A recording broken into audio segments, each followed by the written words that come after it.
Hello, welcome to win channel. இன்றைக்கி நாம் ஒரு பால் பாயாசம் செய்கிறத பற்றி பார்க்க போகிறோம். இது அடுப்பை பற்ற வச்சுருக்கோம்ல, அடுப்பில் இருக்க பாத்திரத்தில் ஒரு 4 டம்ளர் தண்ணி ஊற்றுறோம். அதுக்கப்புறம் 100 கிராம் ஜவ்வரிசி வாங்கி அதில் போட்டோம். பொடி ஜவ்வரிசி, அதனால் மட மட மடன் வெந்துருச்சு. ஒரு கொதி வந்த உடனே ஜவ்வரிசி வெந்துருச்சு. மாமியார் மருமகளும் கொதி வந்த ஜவ்வரிசி வெந்துருச்சான்னு ஒரு ஆராய்ச்சி பண்ணிகிட்ருக்காங்க.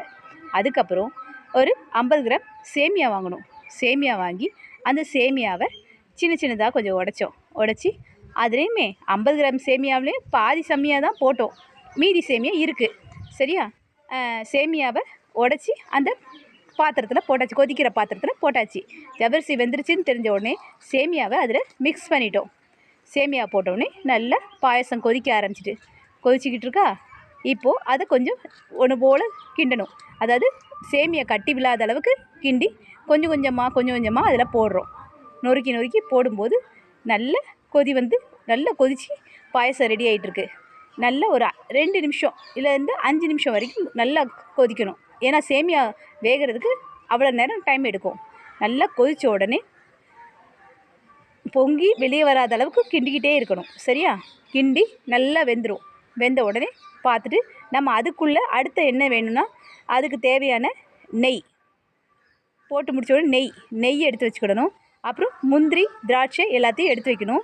ஏலக்காய் 3 எடுத்து வைக்கணும். எங்கள் குடும்பத்தில் யாருக்குமே முந்திரி பருப்பு பிடிக்காதுன்றதால முந்திரி பேருக்கு 2 தான் வச்சுருக்கோம். உங்கள் குடும்பத்தில் முந்திரி பருப்பு ரொம்ப பிடிக்கும்னா முந்திரி பருப்பு நிறைய எடுத்துக்கோங்க. சரியா?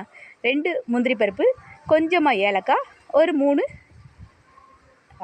கொஞ்சமாக கிறிஸ்மஸ் பழம், கொஞ்சம் 3 ஏலக்காய், இவ்வளோ தான் எடுத்துருக்கோம். நாங்கள் கிறிஸ்மஸ் பழமாவது நாங்கள் சாப்பிடுவோம், முந்திரி சாப்பிட மாட்டோம். சரியா? இப்போது நல்லா இன்னொரு பக்கத்தில் தாளிக்கிறதுக்கும் ரெடி ஆக்கிக்கோங்க. இப்போது ஏலக்காவை நம்ம தட்டி வைக்கிறோம். நல்லா ஏலக்காவை தட்டி வச்சு தட்டினது தூக்கி முந்திரி, ஏலக்காய், திராட்சை எல்லாத்தையும் சேமியா வெந்த உடனே நம்ம போட்டு கலக்கிறோம். எல்லாம் சுற்றி கலக்கி முடிச்சாச்சா? இது தாளிக்கிற சட்டியை வைக்கிறோம்.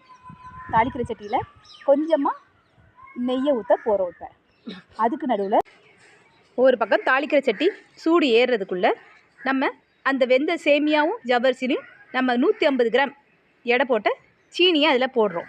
150 கிராம்ன்றது அந்த 100 கிராம் ஜவ்வரிசி சேமியாவுக்கும் செட்டாக இருக்கும். கரெக்டாக அந்த தண்ணி அளவுக்கும் கரெக்டாக இருக்கும்.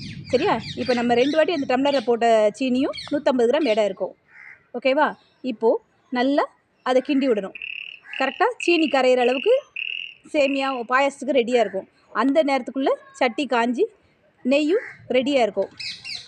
நம்ம நெய் அதிகமாக சேர்க்கக்கூடாது. ஒரு கொஞ்சமாக ஒரு 2-3 ஸ்பூன் இருக்கிற மாதிரி நெய் போட்டாலே போதும். ஏன்னா வெறும் முந்திரியை முந்திரியை நல்லா வறுக்கிறதுக்கு மட்டும்தான் அது. அந்த முந்திரி நல்லா பொன்னிறமாக வெந்த உடனே அடுப்பை ஆஃப் பண்ணிடணும். தாளிக்கிற சட்டி அடுப்பை ஆஃப் பண்ணிட வேண்டியதான். முந்திரி ரெடியாக இருக்குது. இப்போது நம்ம பாயசத்துக்கு உண்டானது பார்ப்போம். பாயசத்தில் சீனி நல்லா கரைஞ்சிருக்கான்றதையும் பார்த்துக்கிடணும். அந்த பாயசத்தில் இந்த முந்திரி நல்லா வறுத்த முந்திரியை அப்படியே அந்த இதில் நம்ம கொஞ்சம் தாளித்து தட்டியோடு அந்த நெய்யோடு சேர்த்து ஊற்றிட வேண்டியதுதான். இப்போது சீனியும் நல்லா கலந்துருக்கும், சீனி நல்லா கரைஞ்சிருக்கும். நம்ம பாயசம் ரெடியாக இருக்குது. இதோடு அடுப்பு ஆஃப் பண்ணிக்கலாம். ஏன்னா ஜவ்வரிசி சேமியா எல்லாம் வெந்து முந்திரி திராட்சை எல்லாம் போட்டாச்சு. நம்ம அடுப்பை ஆஃப் பண்ண வேண்டியதுதான். அடுப்பை ஆஃப் பண்ணோடனே பாயாசம் கொஞ்சம் ஆறட்டும்னு விட்டாச்சு. ஒரு 10 நிமிஷம் கழித்து ஒரு ஆறின பால் ஒரு டம்ளர் எடுத்து அதை நம்ம பாயாசத்தோடு மிக்ஸ் பண்ணுறோம். மிக்ஸ் பண்ணிட்டா பாயாசம் இப்போ ரெடி. இருங்க, கொஞ்சம் அதுவும் ஆறிட்டான்னு நம்ம கிண்டி பார்த்துட்ருக்கோம். பாயாசம் ஆறிட்டு இப்போ அதில் அந்த பாலை ஊற்றி கிண்டிட்டோம். இப்போ நம்ம எல்லோரும் குடிக்கிறதுக்கு